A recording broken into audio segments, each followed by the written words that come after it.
1860 में British medical degree प्राप्त करने वाले पहले भारतीय डॉक्टर सेंजी पुलनी एंडी न केवल एक बेहतरीन चिकित्सक थे बल्कि एक ऐसे समर्पित समाज सुधारक और स्वतंत्रता सेनानी भी थे जिन्होंने भारतीय समाज को एक नया दृष्टिकोण दिया। डॉक्टर एंडी का जीवन एक प्रेरणा बन गया था, जो केवल एक डॉक्टर के रूप में नहीं बल्कि याद रखने वाली बात है, भारतीय स्वतंत्रता संग्राम के एक सक्रिय भागीदार के रूप में भी सजगता से उनका नाम गूंजता गया।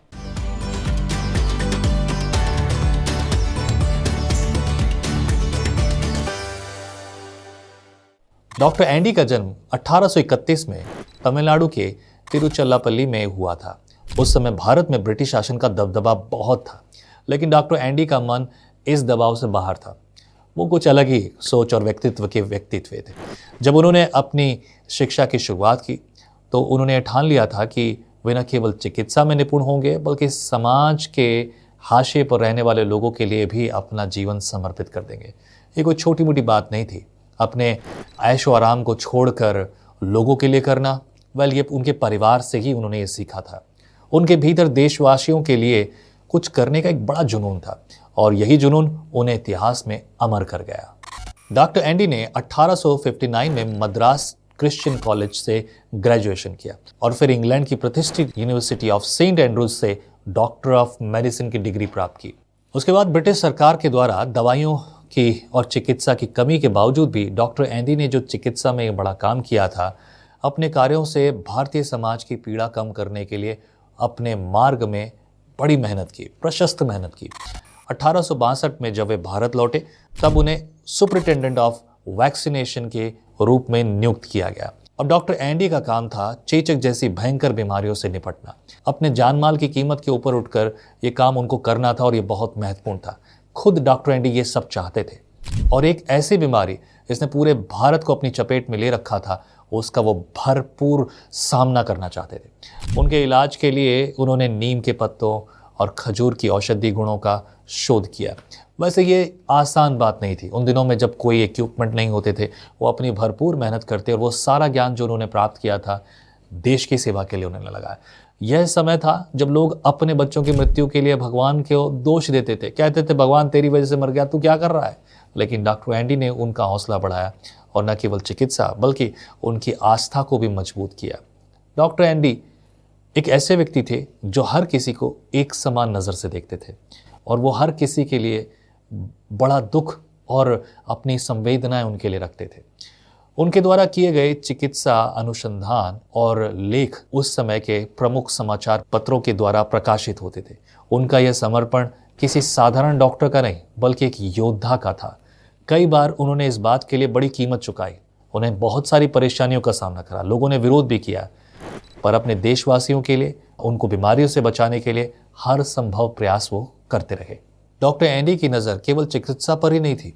उनके दिल में एक और विचार पल रहा था, भारतीय चर्च को पश्चिमी मिशनरियों और विदेशी प्रभावों से मुक्त करना। शायद उन दिनों के लिए यह ज़रूरी भी था क्योंकि बहुत से लोग सच्चाई को समझना नहीं चाहते।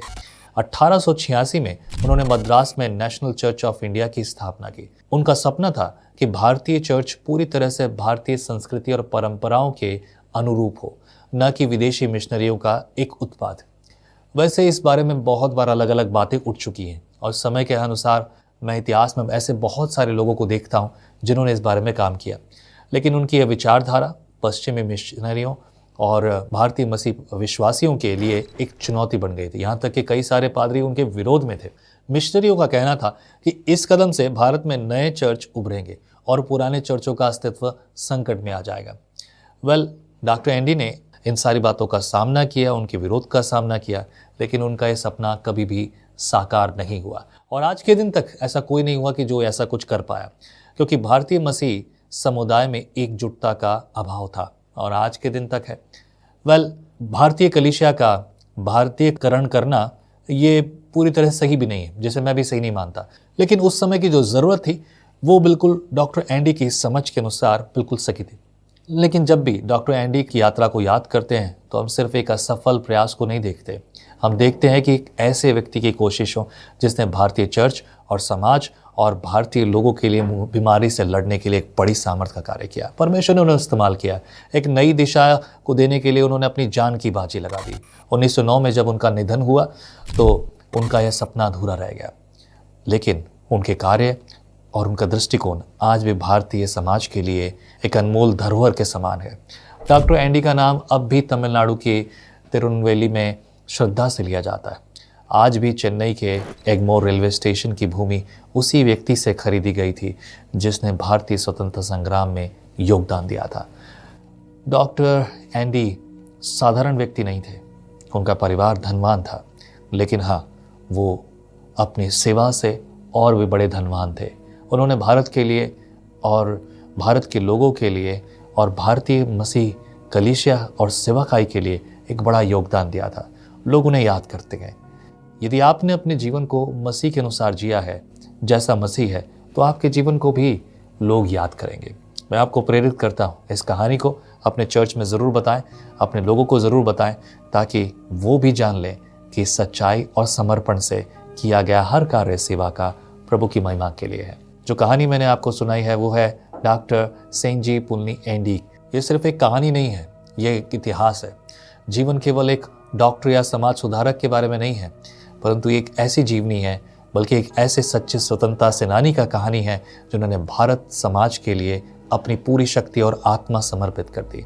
उनका जीवन एक कहानी है जो हमें सिखाता है कि अगर हम अपने सपनों के लिए संघर्ष करें और अपने देश के लिए संघर्ष करें तो हम यहाँ की हर परिस्थिति को बदल सकते हैं, लोगों की ज़िंदगी और देश में खुशहाली के लिए काम कर सकते हैं। ये काम कलीसिया का है।